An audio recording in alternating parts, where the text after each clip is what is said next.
and welcome to the Cook Memorial Public Library podcast, where we invite you to spend just a few minutes with the staff at Cook Library. I'm Hannah, one of the Reader's Advisors at Cook Memorial, and I'm here today with Marianne. Hello, I'm one of the Reader's Advisors here at the library as well. So, Marianne, today we'll be discussing historical fiction hot takes, and what I mean by that is asking the big questions. Ooh. The questions everyone wants to know. At what time period is a novel a historical fiction novel? What's the difference between contemporary and modern fiction? And can a novel become historical fiction purely from having time elapse from when it was written? Now, according to the Historical Novel Society, to be deemed historical, a novel must have been written at least 50 years after the events or written by someone who was not alive at the time of those events, and therefore approaches them only by research. In polling our fellow library staff, I've gotten several different answers on the subject. Erica says that a story can be considered historical fiction if the time period it takes place in is before cell phones and our modern conception of the internet. Okay. And Becky thinks that 20 years in the past is a solid benchmark for historical fiction. What are your thoughts? All right, so I am wishy-washy on this. I really think it's kind of historical fiction when we talk about historical fiction.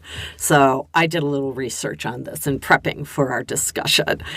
I was reading Sarah Johnson's, as she's editor of the Historical Novels Review, and she points out the problem might be that something considered historical by one reader would not be considered historical by another. Very true. Or, should we say, given that all works are set in some time period, should we use the broadest definition possible? Say something like, all novels are historical, but some are more historical than others. I have to give credit to Sarah Johnson on that. Orwellian.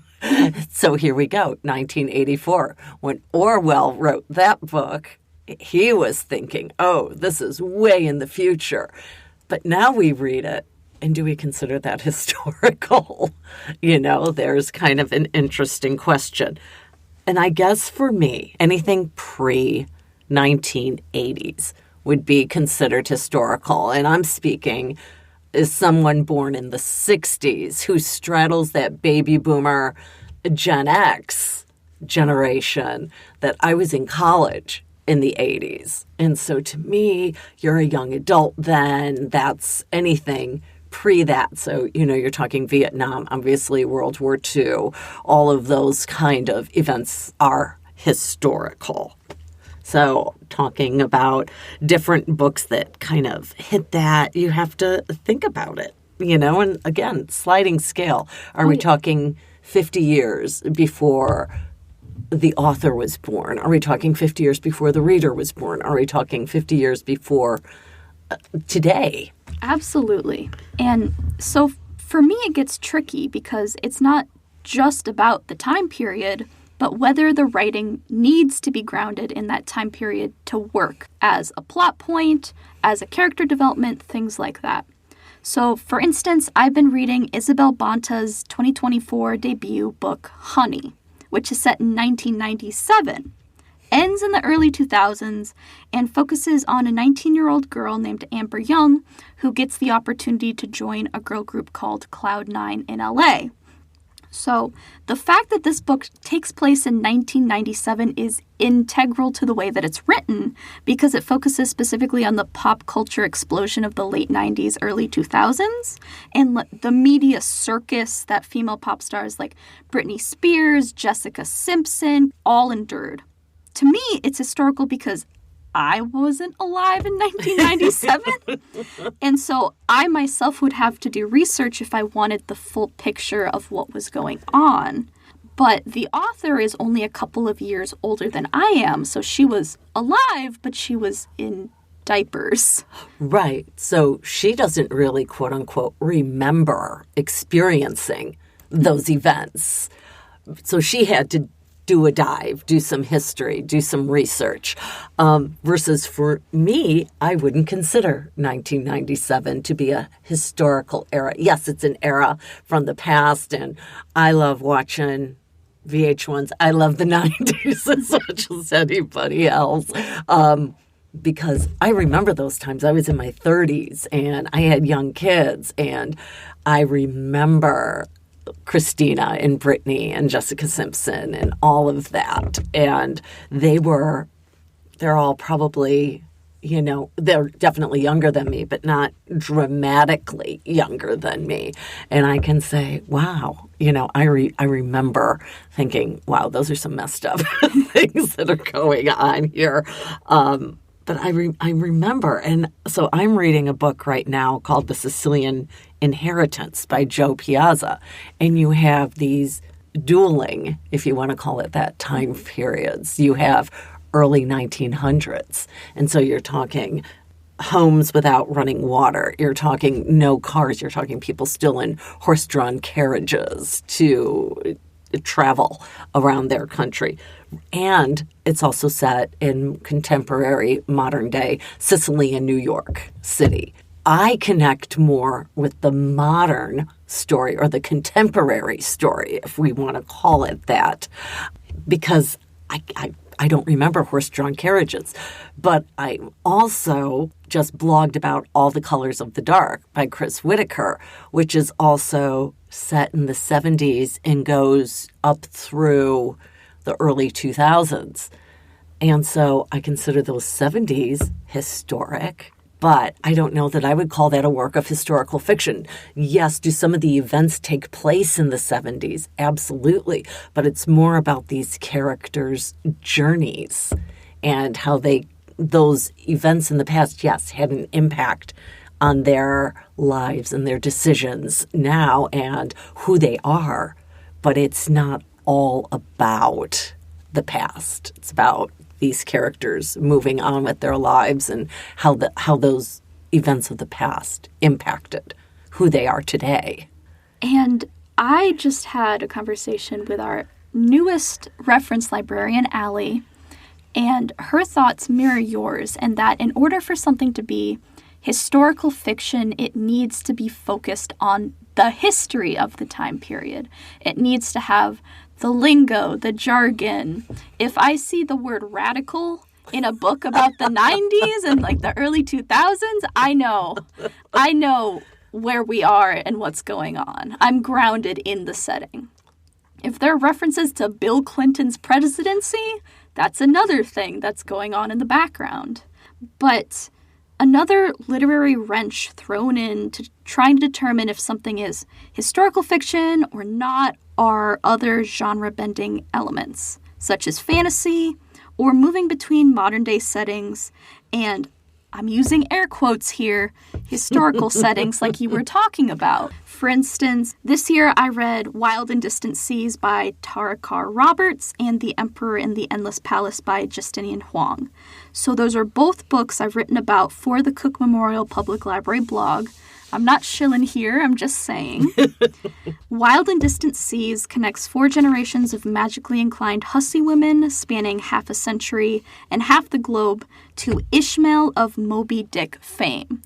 So, it's similar to James by Percival Everett that you just read. That I just read, that here you have a book that is a retelling of Tom Sawyer, told from Jim the slave's perspective, who only goes by Jim to the white world, goes by James to all the people who really know him, his fellow slaves, and Tom ends up calling Jim James. But this is told with such a modern perspective that the slaves use these slave lingo and jargon as a way to make themselves appear dumber than they are, to keep themselves safe from the white masters. And it was really interesting. You also have a book like The Familiar by Leigh Bardugo, set during the Spanish Inquisition. And yes, that's historical, but I would argue it's fantasy because the main characters have gifts, have ESP, telekinesis, the ability to shift change. So I would argue those elements, which you don't normally read about in a quote-unquote a work of historical fiction. Somebody said, oh, you're reading a lot of historical fiction. I said, I don't consider that historical fiction, even though clearly the main character is hiding the fact that she's Jewish and from the Spanish Inquisition and hiding that she has these otherworldly gifts because that would result in her death if the Inquisition found out.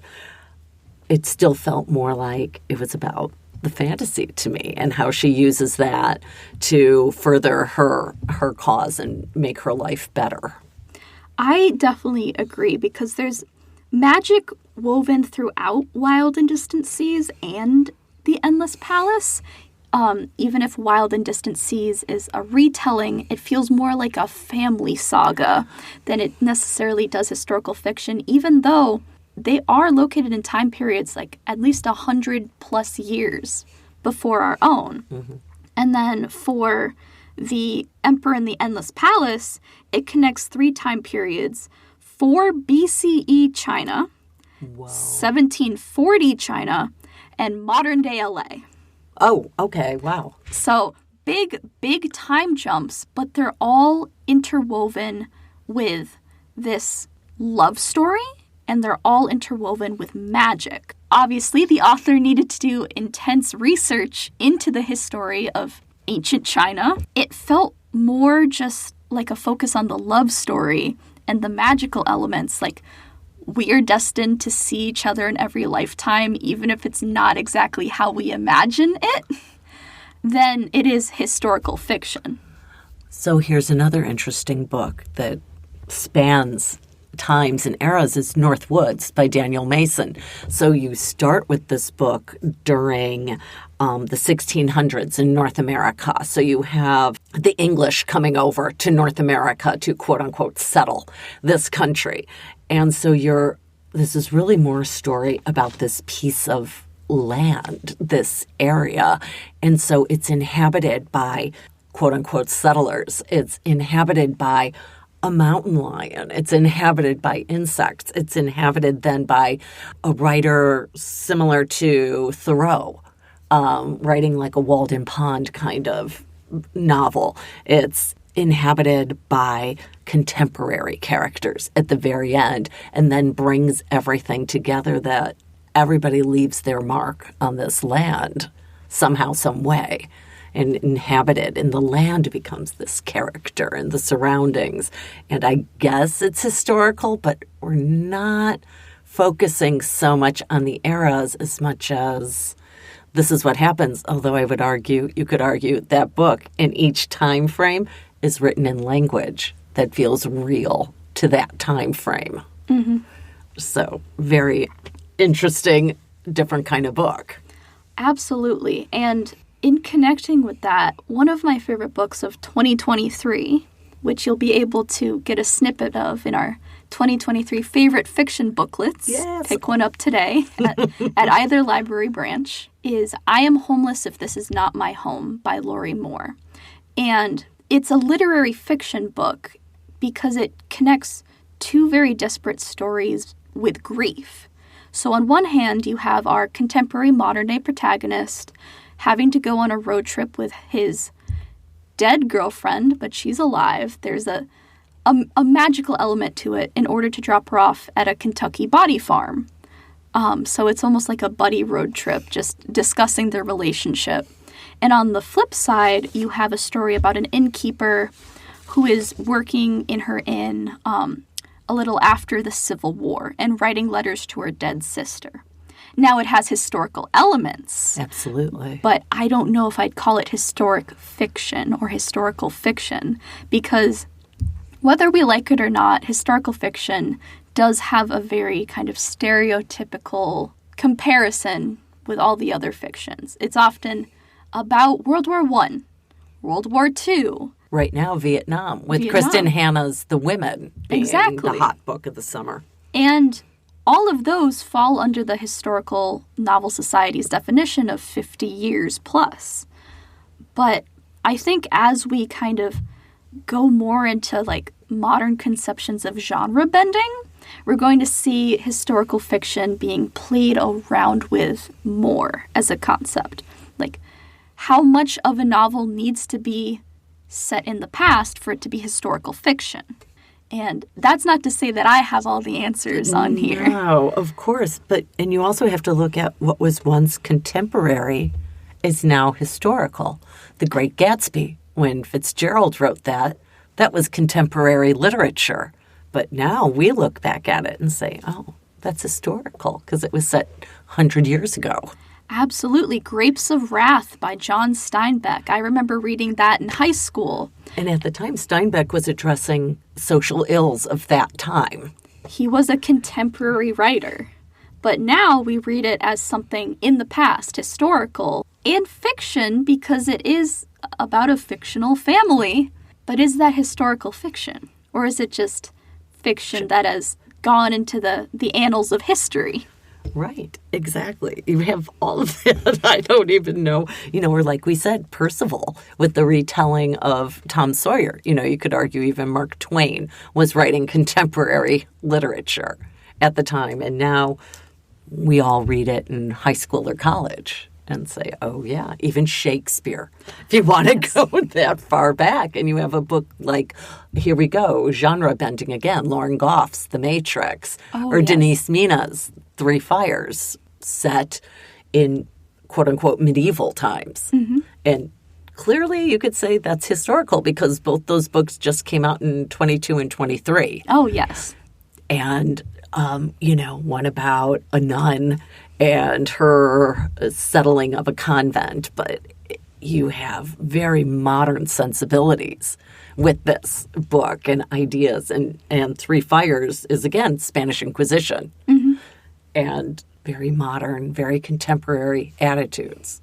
Absolutely. And it's explored through kind of like our modern perception of what like an incel is, which they absolutely would not know.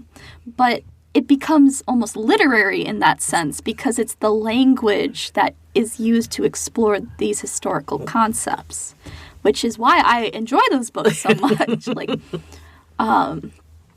Because of the way that it's framed.